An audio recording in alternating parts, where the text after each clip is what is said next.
Avant de commencer ma chaîne YouTube, ça m'est arrivé à quelques reprises de faire des missions de freelance en développement web. Enfin, freelance, c'est un bien grand mot parce que souvent je me faisais payer en chèque cadeau, j'avais 17 ans et mes clients c'était des membres de ma famille ou des amis qui avaient besoin d'un site vitrine. J'avais quand même failli travailler sur un jeu pour Pierre Cross et j'avais fait une application pour un spectacle pour Fabien Olicard. Je peux vous dire qu'à l'époque j'étais méga fier. Toujours est-il que je me prétends parfois développeur alors que officiellement personne ne m'a vraiment jamais payé pour mon code. Alors suis-je un escroc, une mascarade? C'est de la poudre de perlimpinpin. Il est temps de répondre à cette question une fois pour toutes.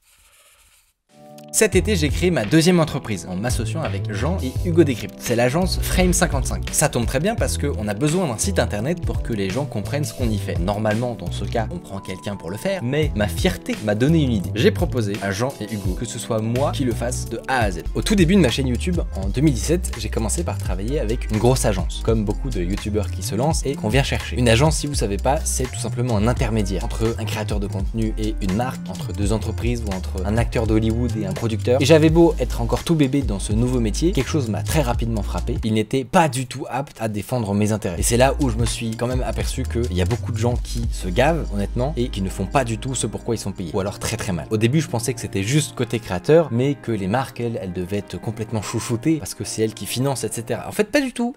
Voilà, après avoir discuté avec des marques qui avaient donc eu affaire à ces grosses agences, c'était un calvaire des deux côtés. Eux, ils avaient pas du tout compris qu'on travaille complètement différemment avec un créateur de contenu spécialisé dans un domaine et quelqu'un de très grand public comme Squeezie ou Amixiam. Du coup, j'en ai eu marre et j'ai commencé à gérer les choses tout seul. Et c'était 10 fois mieux. Comme j'ai quand même un petit peu la fibre business commerciale, etc., ce qui n'est pas le cas de tous les créateurs de contenu du tout, et ben ça s'est vraiment très bien passé. La relation avec les sponsors se passait beaucoup mieux. Financièrement, pour moi, c'était beaucoup plus intéressant. À la fois, je défendais beaucoup mieux mes intérêts et je savais beaucoup mieux me vendre. Mais il y avait quand même un petit bémol, c'est que c'est pas mon métier en fait. Moi, mon métier, c'est de faire des bonnes vidéos. Du coup, en début d'année, j'ai trouvé Jean qui a un peu pris le rôle d'agent en fait. Mais rien à voir avec ce que je connaissais d'avant parce que lui était vraiment intéressé par ce milieu-là. C'était pas un énième entrepreneur de la pub qui avait vu un marché où il fallait investir. C'était juste un mec qui était passionné par les vidéos sur internet, qui avait déjà travaillé de l'autre côté de la barrière et donc il était aussi conscient que moi de l'enfer que c'était de travailler avec les agences traditionnelles, on va dire. Et un jour, on en a discuté avec le copain Hugo de la chaîne Hugo Décrypte. Salut, c'est Hugo, j'espère que vous allez bien. Salut, c'est Hugo, j'espère que vous allez bien. Qui nous a fait part exactement des mêmes problématiques, tout pareil. On a fait un constat assez alarmant. Trouver des gens avec un minimum d'intelligence sociale qui sont capables de comprendre les besoins des marques et des créateurs de contenu spécialisés dans un domaine pour créer du contenu intéressant à regarder pour vous, c'est très dur. Voilà, pour nous, il y a personne. Donc on s'est dit, nous on a trouvé une formule qui marche très très bien. Donc on va créer une structure qui fait ça. Voilà, c'est aussi simple que ça. Ça, c'était pour le contexte.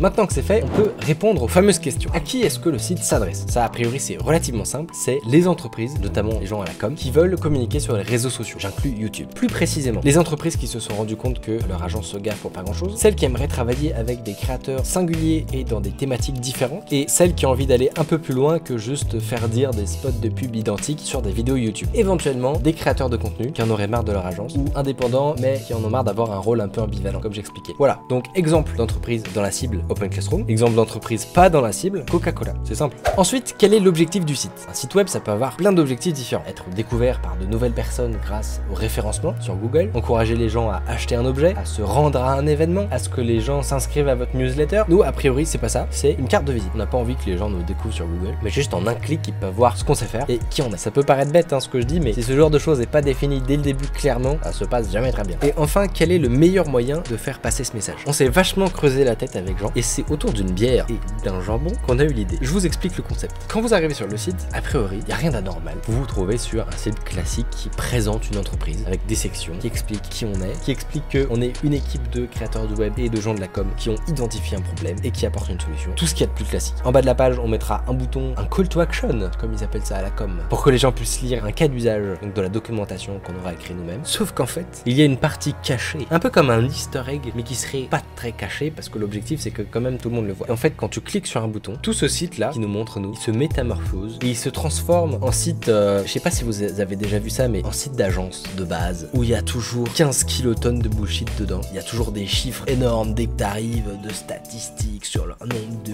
vues, de likes. Il y a du jargon très énervant à base de catalogues d'influenceurs. Les mecs qui ont monté le truc, ils ont toujours eu une carrière obscure dans la pub. Vous savez, là où ils se donnent des prix les uns des autres pour des trucs alors qu'ils connaissent rien à internet. Et ils expliquent dans une novlangue LinkedInienne à quel point le marché de l'influence est en growth.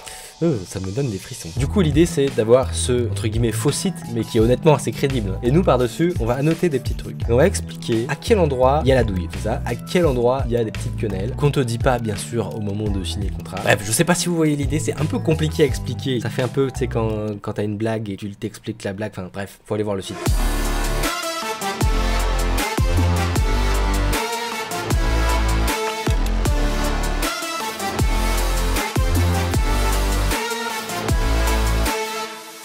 Bon, je vais pas vous mentir, on est un peu plus longtemps après. C'est-à-dire que les choses se sont pas forcément passées comme prévu, notamment en ce qui concerne le temps de développement. Il faut dire qu'il y a eu des aléas. Notamment, j'ai attrapé la Covid-19, j'ai entre autres été pris d'une intense flemme, et troisièmement, j'ai beaucoup, mais alors beaucoup sous-estimé le temps de ce projet. Je crois que j'ai jamais autant sous-estimé un projet. Et vous allez voir, on va en tirer des très bonnes leçons. Plutôt que de vous faire tout l'historique de toutes les étapes de développement dans le détail, ce qui n'aurait pas énormément d'intérêt, sachant que ça reste du développement web relativement classique, je vais plutôt vous raconter quelques passages intéressants et quelques anecdotes par-ci par-là. Je pense à l'instant à une anecdote. J'ai un graphiste qui est excellent, mais aussi blagueur. Et donc, il se trouve que dans la maquette, il a trouvé judicieux de faire un petit montage, un détournement, je dirais même, où concrètement, je fais un doigt d'honneur. Voilà. Et donc jusqu'à avoir la photo définitive, il y a 2 jours, j'ai dû faire toute l'intégration du site en me voyant tout le temps me faire moi-même des énormes doigts. C'est une expérience. Après, c'était le dev le plus joyeux que j'ai jamais fait. Toutes les 3 heures, je me tapais une barre en arrivant devant mon ordi.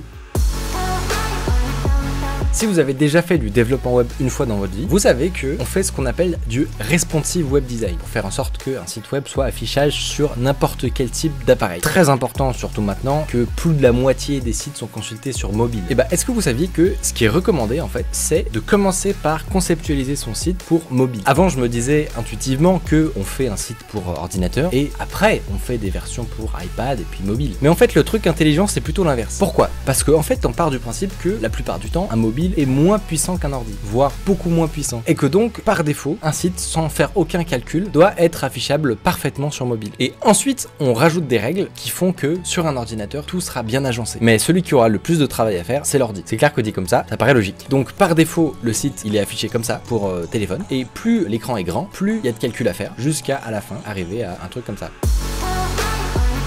Le deuxième truc intéressant, ça a été l'accueil. On s'est bien amusé et en fait on a fait des petits objets qui flottent comme ça. Alors ils se baladent de façon aléatoire dans un certain rayon et en fait il y a une particularité, si vous regardez un peu au ralenti, c'est qu'il y a ce qu'on appelle de la parallaxe. La parallaxe est l'impact d'un changement d'incidence d'observation, c'est-à-dire de changement de position de l'observateur sur l'observation d'un objet. Ouais. Bon, dans le cas d'un site web, c'est en fait le fait d'avoir des calques qui bougent à des vitesses différentes quand on scrolle. C'est ça qui fait l'effet bizarre. Alors attention, il ne faut pas en abuser. Je me suis rendu compte que dans tous les posts de forum ou dans toutes les discussions, dès que ça parle de parallaxe, il y a une sorte de guerre autour du sujet parce que apparemment c'est un truc qui est énormément utilisé par tous les développeurs web, à outrance visiblement, et ça énerve beaucoup les gens. C'est assez compliqué de faire ça bien pour avoir des bonnes performances et très souvent c'est même pas super beau.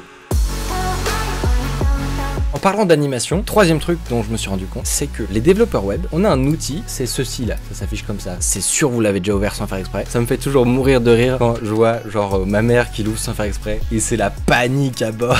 C'est vrai que ça peut faire peur, il y a plein de boutons partout, mais en fait c'est un outil mais incroyablement puissant. Attention, ne me faites pas dire ce que j'ai pas dit, je ne viens pas de découvrir la console développeur, d'accord? Mais en fait, je pense qu'il y a très peu de développeurs qui se rendent compte à quel point l'outil est bien foutu quand même et à quel point en tant que développeur web, on a une chance par rapport à d'autres métiers sur d'autres plateformes d'avoir ce genre de truc où honnêtement ça pourrait être quasiment considéré comme de la triche. Bon là vous avez tous les éléments classiques, la console, tous les fichiers sources avec un debugger extrêmement bien foutu intégré directement dans le navigateur, tout le réseau, donc ça c'est toutes les requêtes qui arrivent, qui repartent pendant la vie de la page web. Donc là vous voyez par ordre chronologique, vous pouvez filtrer, avoir juste les images, juste les requêtes qui sont envoyées vers l'extérieur.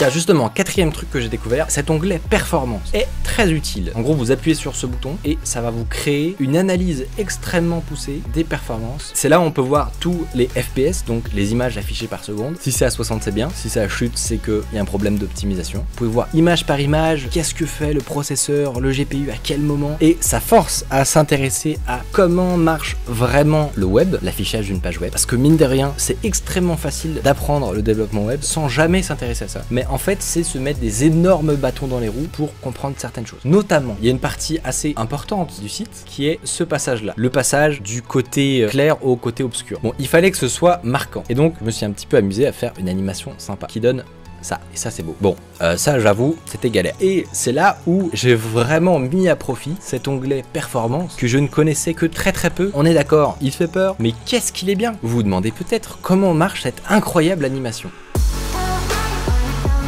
Dès que vous voyez des objets un petit peu étranges qui se déforment, très souvent, c'est ce qu'on appelle du morphing SVG. Le SVG, c'est un format vectoriel, ce qui veut dire que l'image n'est pas stockée pixel par pixel, mais plutôt avec, on va dire, des formules mathématiques. Ça a comme propriété très intéressante qu'on peut les agrandir à l'infini, sans perte de qualité, et qu'on peut faire des animations ou des changements sur ces formes beaucoup plus facilement que si c'était une matrice de pixels, comme une image classique. Du coup, là, c'est exactement ce que je fais. Je vais essayer de vous faire un ralenti. Alors, vous voyez que là, j'ai des petites chutes de FPS, je plafonne pas à 60. Mais ça reste assez smooth. Et en gros, voilà ce que ça donne image par image. Donc ça commence avec une forme de boudin, un peu, que j'ai fait amoureusement sur Figma. Et petit à petit, ça va à la fois grandir, et puis la forme aussi va se transformer en quelque chose d'un petit peu plus rectangulaire, voilà, jusqu'à faire tout. Et après, il y a un fade, et voilà. Pas si compliqué, mais franchement, c'est assez satisfaisant. Et enfin, dernier truc que j'ai appris, c'est que les outils modernes de développement web sont incroyables. J'ai le temps de m'absenter 6 mois, 1 an, et entre temps, il y a des trucs qui sortent. J'ai testé des nouveaux trucs, je me suis dit que ce serait l'occasion. Si vous hésitiez encore à vous lancer, vous avez vraiment plus d'excuses. Quand je dis vous lancer, ne vous lancez pas dans WordPress ou jQuery, même si c'est 80% du web, mais plutôt sur des trucs stylés. La leçon que j'ai tirée de toute cette histoire, c'est quand même que ce qui paraît long, c'est pas du tout le plus long en fait. Je m'explique. Au bout de 20% du temps de développement, en fait, le site y ressemblait vachement à ça déjà. En fait, c'est les petits détails à la fin, les petits bugs, les trucs un peu relous à mettre en place, l'optimisation, le déploiement en production, enfin, c'est vraiment une quantité de trucs, faire des trucs qui partent en prod. Je savais que ce serait plus long que de faire mon prototypage habituel, mais pas à ce point-là quand même. Là vraiment, là j'ai souffert quand même.